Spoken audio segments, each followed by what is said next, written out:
السلام عليكم ورحمة الله وبركاته. معكم فيديو جديد من قناة مروة عليوة على اليوتيوب. قبل ما نبتدي الفيديو يا ريت تدعم الفيديو ده باللايك والسبسكرايب، ما تنساش تفعل زر الجرس لو مش مفعله عشان يوصلك كل جديد. ويلا بينا نخش على الحلقة، يا رب تكون الانترو الجديدة عجبتكم.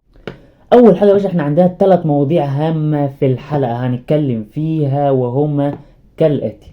اول حاجة هنتكلم عن قصة مارك روزا ومدرب الاهلي الجديد اللي احنا كنا اتكلمنا عنه في الفيديو اللي فات، بس في مستجدات حصلت وحاجات خطيرة جدا لازم تتابعها معانا وتشيرها لصاحبك كمان. وتاني حاجة هنتكلم عن تجديد بعض اللاعيبة، وفي لعيبة مش عايزة تجدد وعايزة متطلبات مالية، ويعني هنشوف ايه قصة اللعيبة دي. وتالت حاجة قصة صفقة الأهلي السوبر اللي بقالنا حوالي 4 سنين عايزين نجيبها ومش عارفين، وأخيرا بنسبة 99.9% كل المصادر كل الصحفيين كل البرامج أكدوا إنها جت. وأنت متهيألي أنت عارف إحنا هنتكلم عن مين يا باشا. إيه قصة مارك روزا؟ قصة مارك روزا بيقول لك إيه، الأهلي كان عارض عليه كذا وكذا وكذا وكذا وشروطنا كذا وكذا وكذا. الاهلي كان بيقول لك دلوقتي يا باشا انت هيبقى عندك واحد مصري معاك او 2 مصريين معاك، وانت جيب 2 المان تعالى معاك.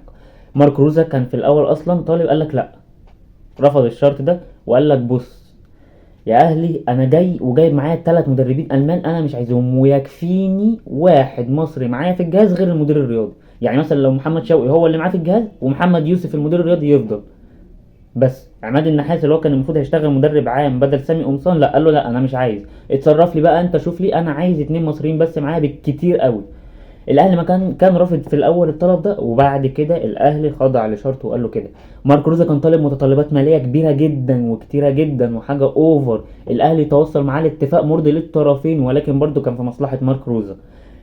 اخر حاجه بقى، مارك روزا خلاص تحس ان هو بيقول لك بص يا باشا، انا لو كسبت الدوري هاخد 5 شهور مكافأة، لو كسبت دوري ابطال 5 شهور مكافأة، اي دور هعديه في كاس العالم للانديه، يعني لو عدى دور المجموعات ياخد 3 شهور مكافأة، عدى ربع النهائي 3 شهور كمان، عدى نص النهائي 3 شهور كمان، وصل للنهائي. ده طبعا لو احنا بنسرح بخيالنا، يعني باذن الله يا ريت يحصل، بس يعني لو وصل للنهائي مع الاهلي فبالكتير كده هيطلع له ب9 شهور او 12 شهر، يعني هيطلع له من البطوله دي لو كسب النهائي كمان، يعني ممكن ياخد له سنة مكافأة. سنة مكافأة يعني ايه؟ الشهر المكافأة بمليون دولار، يعني عايز 12 مليون دولار.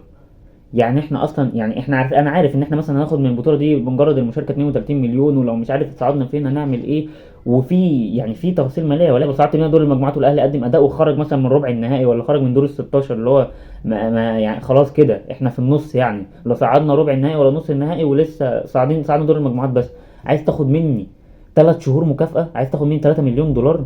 انت اصلا مرتبك كله في السنة بعده على كام؟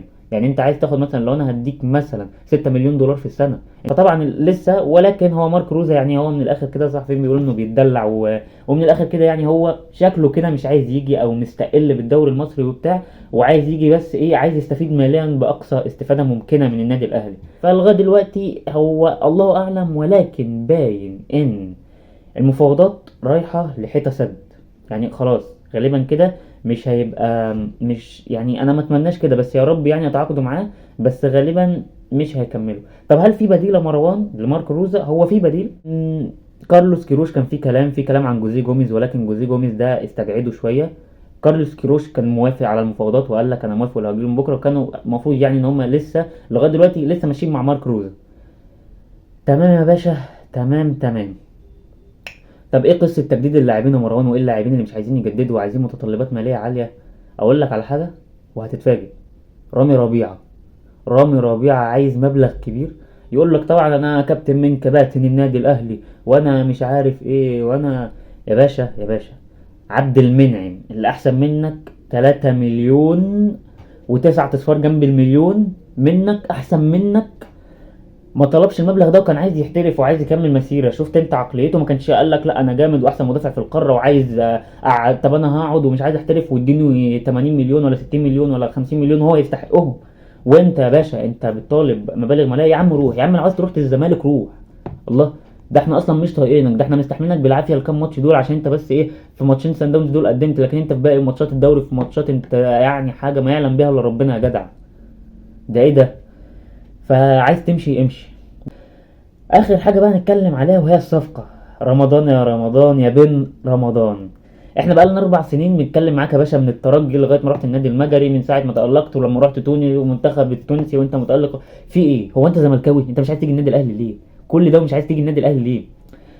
يعني اعتقد ان ما كانش هو وكان النادي، يعني اعتقد يعني ساعة الترجي كان الترجي هو اللي بيطالب وكان عايز فلوس جامدة، والنادي المجري برضو على فكرة كان مطالب فلوس كتير جدا، ولكن هو خايف ان الاهلي بيلعب على حتة ان بين رمضان يناير اللي جاي على طول ده خلاص هيبقى بفري، يعني ممكن يمشي من النادي المجري ياخد فلوس اللي النادي هياخدها ده ياخدها من النادي الاهلي، والنادي بتاع المجري ده ما ياخدش فلوس خالص، النادي المجري ده ما ياخدش اي فلوس من رمضان، بين رمضان يمشي يروح يوقع للاهلي ومن حقه خلاص.